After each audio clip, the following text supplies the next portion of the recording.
They're not going to do shit. At the end of the day, they can't do shit. If he thinks we can't do something, you're going to look at this judge and think I can't do something, young man. You're going to learn a big. Judge Simpson is about to deal with a defendant who thought cutting off his court-ordered tether was a smart idea. Now he's back asking for his bond to be reinstated, as if nothing happened. Removing a tether is a serious violation, and the judge isn't likely to overlook it. Will he get a second chance, or has he already made a costly mistake? Let's watch what happens. Court calls the case of the people versus Marquesi Hankey. Your Honor.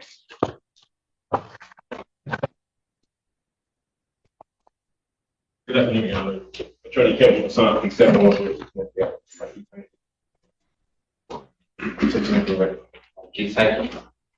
All right, it's your motion.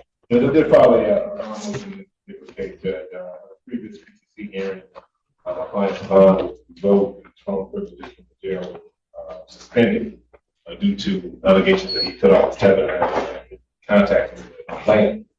Following that particular bond hearing, my client not contacted the complainant with period in the jail. Also instructed my client that if allowed to be back on bond, we would ask the court to hopefully reinstate his original bond with tether. I would note that he has no prior criminal, well, no prior adult felony conviction whatsoever. Following the submission of my motion, I did read the people's response, which I guess there's been allegations that my client had contacted the complainant subsequently.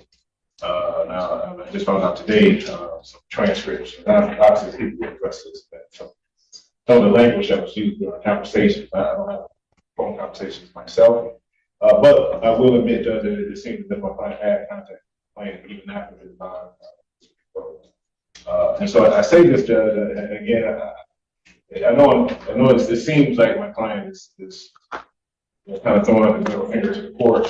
Oh, yeah. He is. But Judge, I just would state that this young man, I think he understands now that the court orders are serious, that the court orders him to do something, it means it. So Judge, I'm just asking, I guess, for some leniency to trust that Mr. Hankey will comply. He had a $75,000 cashier bond that he was able to post to a bondsman. The only thing I can ensure that if the court were to give him a second chance, he would not violate his bond, even if the bond is a house arrest with strict conditions. So Judge, I am asking the court to reinstate his bond, and if the court is unwilling to do so, I would at least ask that his phone privileges be allowed back on to at least contact family. Does he's never had any contact with his family, his children? He hasn't been able to contact his dad, caretaker for. And so at the very least, the restriction of his phone privileges to contact family. All right. Well, before I hear from the people, counsel, let me just say, you came in here the first time, and well, let me start with this. Where's our tether? From my understanding, Judge, I thought community corrections still had it. I thought they had become. He cut the tether off. We haven't seen it. Okay. And I know you made the representation to the court, but I know you wouldn't have personally known that. I'm sure that came from your client or something along those lines. We don't have the tether back. Okay. Then, you know, and I get you're making the representation saying your client's going to follow what the court says, but I don't know if anything can be as shocking as walking into a court free. Your bond gets revoked.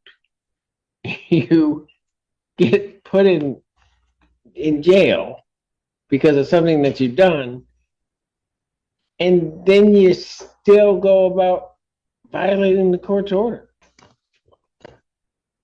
I'll be honest with you, counsel. I mean, I get what you're saying. I don't have a problem giving people chances. I just don't know that this is the one to give a chance to. Because he just hasn't done anything the court's asked him to do. Ms. Senda.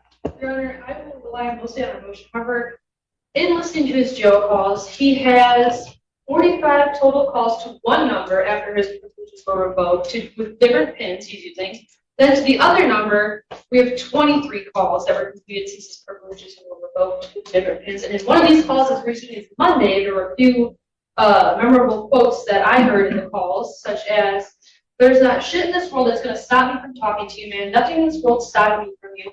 I don't hook up what nobody says about none of that. I'm going to be calling until my court date. They're not going to do shit. At the end of the day, they can't do shit. I'm going to talk to you till I can't talk to you no more. I'll be home. I'm not worried, man. I know I told you this is about to be my last call, but I'm not stopping shit. I'm not stopping nothing." And then, why stop now if they already know?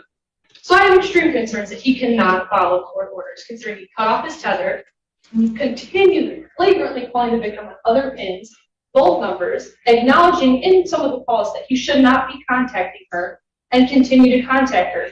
He just cannot abide by any of the court orders that are set before him. So I have great concerns, and especially given the violent nature of this case as well. Anything else, counsel? I mean, counsel, does your client want me to just request to the jail that they put him in solitary so that he has no contact with anyone, can't use their PIN number? If he thinks we can't do something, and if particularly you're going to look at this judge and think I can't do something, young man, you're going to learn a big lesson. So I definitely don't want that. My client. Well, he needs to, and I don't mean to interrupt you, counsel, but he needs to understand. You can say all that stuff. You are not that big, not that bad.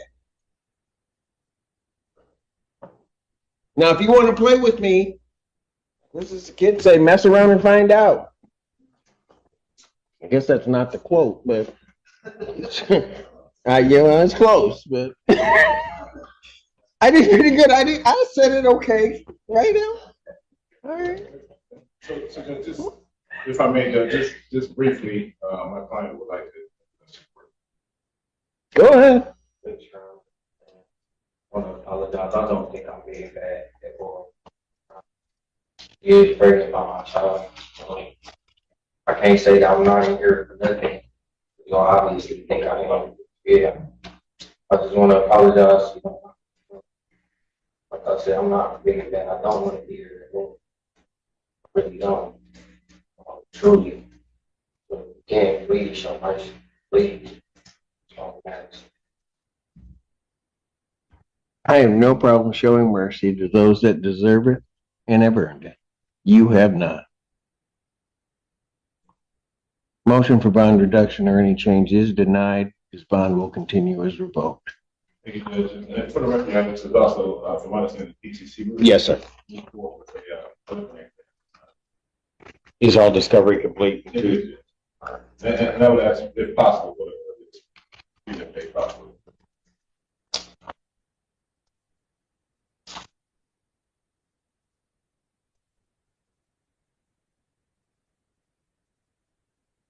People have their witnesses available on the first. We'll do our best, Your Honor.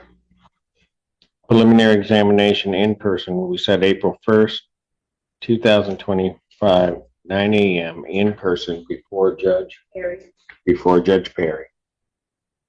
And Your Honor, I did want to make it clear where I did contact the jail yesterday, and they have blocked both of victims' new numbers and old numbers, so there should not be any more calls coming through. All right.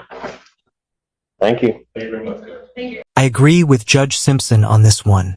After ignoring court orders and repeatedly violating the rules, this defendant hasn't shown he deserves another chance.